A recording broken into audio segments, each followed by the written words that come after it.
Star മാജിക്കിലൂടെയും comedy സ്റ്റാർസിലൂടെയും എല്ലാം പ്രേക്ഷകർക്ക് പ്രിയങ്കരനായിരുന്നു കൊല്ലം സുധി. സുധിയുടെ ഓർമ്മകളിലൂടെയാണ് അദ്ദേഹത്തിൻ്റെ ഭാര്യ രേണു ഓരോ ദിവസവും മുന്നോട്ടു പോയത്. ഇടയ്ക്കിടെ രേണുവിനെതിരെ കടുത്ത സൈബർ ആക്രമണങ്ങളും ഉണ്ടാകാറുണ്ട്. രേണു പങ്കുവയ്ക്കുന്ന റീൽ വീഡിയോകൾക്കും ഫോട്ടോഷൂട്ടുകൾക്കുമെതിരെയാണ് വിമർശനങ്ങൾ വരുന്നത്. പലരും രൂക്ഷമായ ഭാഷയിലാണ് പ്രതികരിക്കുന്നത്. എന്നിരുന്നാലും സുധിയുടെ 2 മക്കളുടെ കൂടെ സന്തോഷത്തോടെ ജീവിക്കുകയാണ് രേണു. ഇപ്പോഴിതാ ഒരു മാധ്യമത്തിന് നൽകിയ അഭിമുഖത്തിൽ രേണു പറഞ്ഞ വാക്കുകളാണ് വൈറലായി മാറുന്നത്. അഭിനയ രംഗത്ത് ഒരിക്കലും എത്തുമെന്ന് വിചാരിച്ചതല്ല. ഇപ്പോൾ 7ഓളം വേദികളിൽ അഭിനയിച്ചു കഴിഞ്ഞു. സിനിമയിലേക്ക് ഇങ്ങനെ പറഞ്ഞു വെച്ചിട്ടുണ്ട്. എപ്പോൾ എന്നൊന്നും പറയാനാകില്ല. ഒരു വെബ് സീരീസും ഷോർട്ട് ഫിലിമും ചെയ്തു. ക്യാരക്ടർ എന്താണ് എന്നൊന്നും ഇപ്പോൾ പറയുന്നില്ല.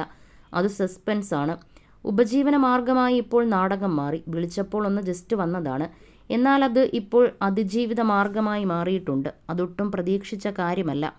പുതിയ വീട്ടിലാണ് താമസം. സുധിച്ചേട്ടനില്ലാത്തതിൻ്റെ വിഷമം അങ്ങനെയൊന്നും മാറില്ല. വെറുതെ എപ്പോഴും അതും പറഞ്ഞ് കരഞ്ഞിരിക്കാനാകില്ലല്ലോ. പുതിയ വീട്ടിൽ കുടുംബക്കാർ എല്ലാവരും ഉണ്ട്. കുഞ്ഞുങ്ങളും സുഖമായിരിക്കുന്നു.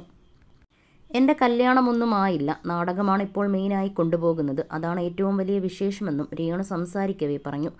അതേസമയം സോഷ്യൽ മീഡിയയിൽ തനിക്കെതിരെ നടക്കുന്ന കമൻറ്റുകളോട് പ്രതികരിച്ച് രേണുവും രംഗത്തെത്തിയിരുന്നു. എന്ത് ചെയ്താലും വിധവ എന്ന് പറഞ്ഞ് വിമർശിക്കുകയും കുറ്റം പറയുകയും ചെയ്യുന്നത് സഹിക്കാവുന്നതിലും അപ്പുറമാണെന്നും രേണു പറഞ്ഞു.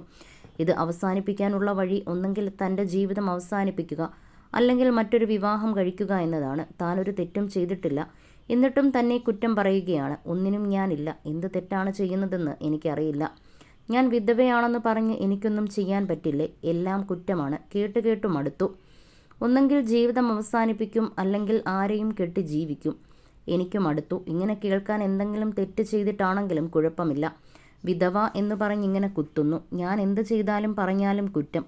ഞാൻ ജീവിതം അവസാനിപ്പിച്ചാലും ഇനി കെട്ടിയാലും എല്ലാം ഈ പഴി പറയുന്നവർ തന്നെയാണ് കാരണം. ശരിക്കും മടുത്തിട്ട് തന്നെയാണ് ഈ സ്റ്റോറി ഇട്ടതെന്നും അന്ന് രേണു പറഞ്ഞിരുന്നു. അല്ലാതെ കെട്ടാൻ വേറെ മറ്റാരുടെയും സമ്മതം എനിക്ക് വേണ്ടെന്നും രേണു പ്രതികരിച്ചു. പക്ഷേ ഇതുവരെ അങ്ങനെ ചിന്തിച്ചിട്ടില്ല. ഏട്ടൻ മരിച്ചതുകൊണ്ട് അല്ലേ ഞാൻ എന്ത് ചെയ്താലും പറഞ്ഞാലും ഇരുന്നാലും നിന്നാലുമെല്ലാം കുറ്റം കാണുന്നത്. ഒന്നെങ്കിൽ ഈ ജീവിതം അവസാനിപ്പിക്കുകയോ അല്ലെങ്കിൽ മക്കളുടെ സമ്മതത്തോടെ വേറെ വിവാഹം കഴിക്കുകയോ ചെയ്യണം. മക്കളുടെ സമ്മതത്തെ ആകുമ്പോൾ ഈ പേരങ്ങ് തീർന്നു കിട്ടുമല്ലോ. അല്ലാതെ എന്ത് വഴിയാണ് വിധവ എന്നത് മാറാനെന്നാണ് രേണുവും ചോദിച്ചത്. ജൂൺ 5-നാണ് മലയാളികൾക്ക് പ്രിയപ്പെട്ട മിമിക്രി താരമായ കൊല്ലം സുധിയും സംഘവും സഞ്ചരിച്ച കാർ വാഹനം അപകടത്തിൽപ്പെടുന്നത്. പുലർച്ചെ 4:30 തൃശൂർ കയ്പമംഗലത്ത് പനമ്പിക്കുന്നിൽ വെച്ചായിരുന്നു അപകടം. വടകരയിൽ നിന്ന് പരിപാടി കഴിഞ്ഞ് തിരികെ തിരുവനന്തപുരത്തേക്ക് പോകുകയായിരുന്നു അദ്ദേഹം. സഞ്ചരിച്ച കാർ എതിരെ വന്ന പിക്കപ്പുമായി കൂട്ടിയിടിക്കുകയായിരുന്നു. ഗുരുതരമായി പരിക്കേറ്റ സുധിയെ കൊടുങ്ങല്ലൂർ AR ആശുപത്രിയിൽ എത്തിച്ചുവെങ്കിലും ജീവൻ രക്ഷിക്കാനായില്ല.